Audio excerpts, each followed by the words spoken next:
Europe से अभी ऐसी ऐसी खबरें आ रही हैं कि आपको जानकर आश्चर्य होगा। यूरोप के जंगलों में कई सारे देशों में आग लगी हुई है। वहां के जो रनवे हैं, जो जहाँ एयरपोर्ट होता है, वो एयरपोर्ट भी एक तरीके से पिघल रहे हैं। मतलब वहां पे आप हवाई जहाज नहीं दौड़ा सकते हैं। दूसरा, आपके जो रेलवे ट्रैक है वो भी पिघल रहे हैं। जो रेलवे ट्रैक है फैल रहे हैं, जो उनकी सिग्नल है वो पिघल रहे हैं। मतलब कि यूरोप में अभी इतनी गर्मी है। यूरोप के कई सारे देशों में, चाहे फ्रांस हो, इटली हो, पुर्तगाल हो, जर्मनी हो, कई सारे देशों में अगर आप वहां पे देखेंगे उठा करके, तो वहां पर जो टेम्परेचर है, सोचिए जो माइनस में वहां टेम्परेचर रहता था, वो आज का टेम्परेचर 40 डिग्री सेल्सियस से ऊपर है। कहीं 44 है, कहीं 45 डिग्री सेल्सियस है। तो आप सोच सकते हैं कि वहां के हालात क्या होंगे। मतलब पूरी दुनिया, मतलब जहां जिन देशों में गर्मी रहती है, वहां के लोग वहां पर्यटन के लिए घूमने के लिए जाते थे। मतलब ये स्थल पर्यटन के रूप में पॉपुलर है। वहां आज लोग गर्मी से परेशान हैं। वहां के लोग, आप पिक्चर में देख पा रहे होंगे साइड से जो लगी है, इस पिक्चर में आप देखेंगे कि लोग समुद्र तट के किनारे, ऐसा लग रहा है कि यह कुंभ का मेला लगा हुआ है। मतलब इतनी भीड़ हो रही है। आप सोचिएगा, ये इसके लिए जिम्मेदार कौन है?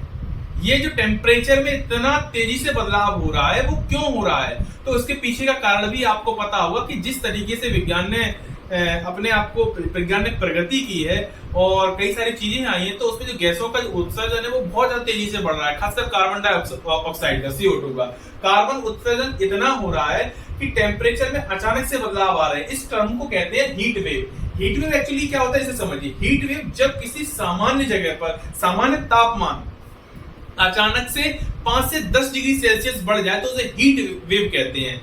तो यूरोप में, खासकर वहां के ब्रिटेन में हीट इमरजेंसी घोषित की गई है। क्यों की गई है? क्योंकि वहां के तापमान में इतना तेजी से अचानक से बदलाव आया कि लोग वहां परेशान हैं। और ये UN के महासचिव ने अभी घोषणा की है कि ये स्थिति जरूरी नहीं है कि ये ऐसे ही साधारण बनी रहे, और भी भयावह हो सकती है। देखिए, किसी भी जगह जब इस तरीके के परिवर्तन होते हैं तो वो पूरे विश्व पर उसका असर पड़ता है, किसी न किसी रूप में। आर्थिक रूप से, राजनीतिक रूप से, भौगोलिक दृष्टिकोण से, हर तरीके से वो लोग तो वहां प्रभावित होते ही हैं। उनके साथ साथ अन्य देश भी प्रभावित होते हैं। ठीक उस तरीके से है कि अगर आपका पड़ोसी भूखा सो रहा है तो पड़ोसी भूखा सो रहा है, लेकिन समस्या आपको भी होगी। ये आपका दायित्व है कि आप उसको रोटी दें। क्यों? क्योंकि अगर वो भूखा रहेगा तो उसे समस्या होगी। जब उसे समस्या होगी तो समस्या क्रिएट हो सकती है, वो आपको प्रॉब्लम क्रिएट कर सकता है। तो भूखा तो वो नहीं मरेगा, कुछ ना कुछ तो करेगा।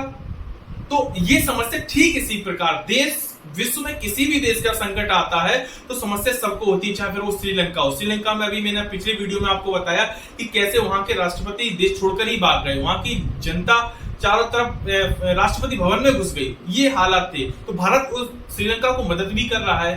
तो ठीक इसी प्रकार से यूरोप, चाहे ब्रिटेन हो, फ्रांस हो, इटली हो, अमेरिका हो, चीन हो, चीन के 68 शहर में अलर्ट जारी कर दिया है गर्मी की वजह से। तो ये लोग कहां जाएंगे जब बहुत ज्यादा गर्मी होगी? तो जिन इलाकों में फिर थोड़ा सा तापमान अच्छा होगा, ये फिर उस तरफ भागेंगे। और जब अचानक से बहुत बड़ी जब क्राउड एक जगह से दूसरी जगह पहुंचती है तो समस्या होना लाजमी है। ठीक है, इनमें ये सारे आपको जानकर होगा कि वहां के एक ये कह रहे एयरपोर्ट है, ल्यूटन या फिर लूटन एयरपोर्ट, वो एयरपोर्ट ही पिघल रहा है। मतलब एयरपोर्ट ही बंद कर दिया गया। क्यों? क्योंकि जब वो ट्रैक ही पिघलेगा तो वहां पे एरोप्लेन कहां से दौड़ेंगे? ये समस्या आ रही है। तो ये समस्या क्यों है, इसका कारण आपको पता है।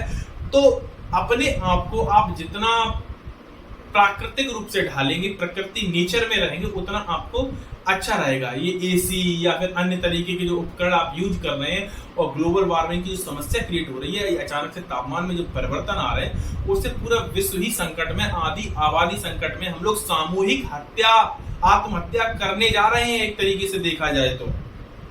और ये सामूहिक आत्महत्या के लिए कोई एक व्यक्ति जिम्मेदार नहीं, सभी जिम्मेदार हैं कि ऐसा हम लोग क्यों कर रहे हैं, ऐसा क्यों हो रहा है।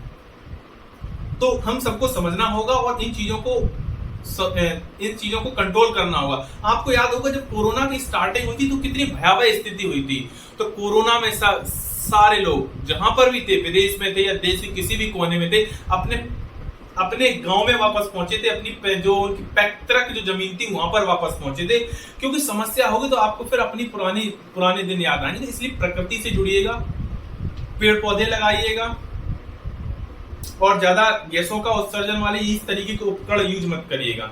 मिलते हैं हम लोग नेक्स्ट वीडियो में। हंसते रहिए, मुस्कुराते रहिए, पढ़ते रहिए।